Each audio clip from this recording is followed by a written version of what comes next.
whether you're on the left wing or the right wing politically in this country, you still are going to be dealing with bloodsuckers. And I'm not saying all, but it's so many that you might as well view it as all. People in general will exploit your need to be liked and your need for approval. When you need people's approval, there's a stench. You reek of it. When you reek of that, it's really hard for people to miss the opportunity to exploit it. What's that? It's on the car seat. Oh, for real? Thank you. Yes, sir.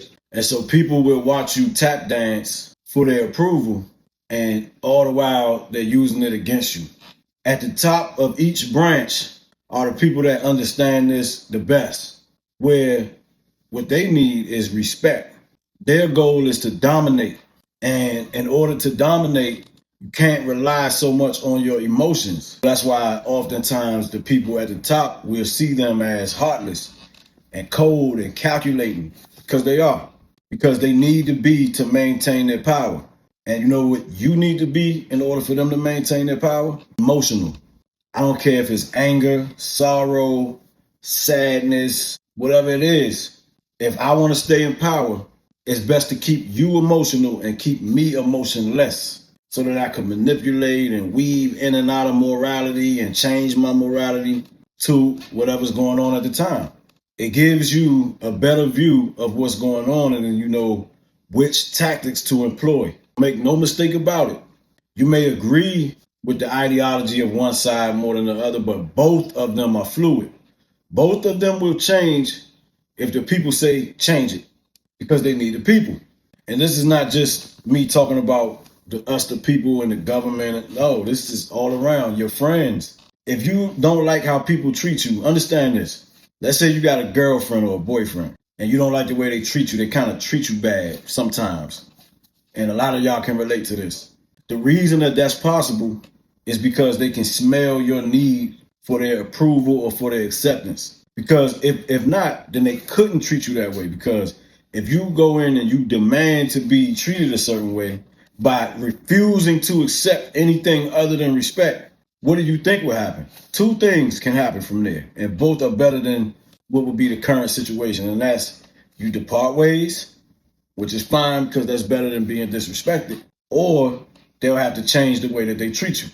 And the only incentive they'll have for doing that is the value you bring, but it can't just be the value you bring. It has to be both. It's the value you bring and the respect that you demand. You need both. Because with the value, let's say you make a friend group, so let's say you're the money guy. All right, well, we need you because we're going on these trips and we're doing this and we around these people and you're the money, but we're the cool guys, or whatever the case may be.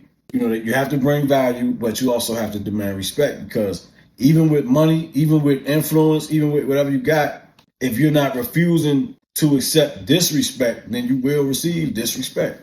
To the degree that you refuse disrespect is to the degree that you'll get respect. It's just the way it is. I don't care if it's left, right, boyfriend, girlfriend, friend, business partner, boss, your kids, your parents.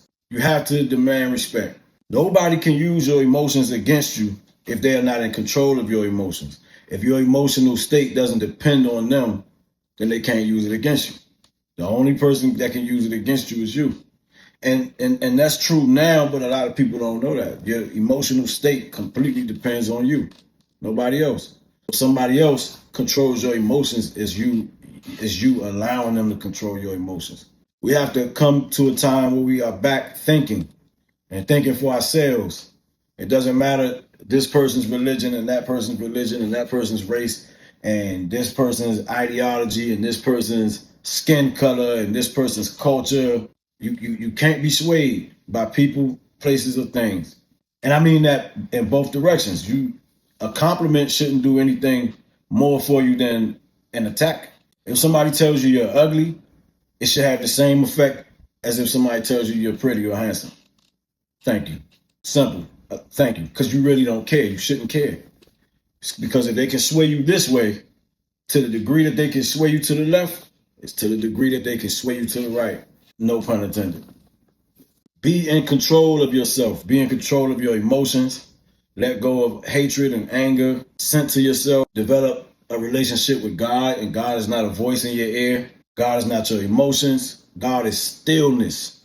Develop a very close relationship with stillness, and you'll see what I'm saying. Till next time, with love and respect. Peace.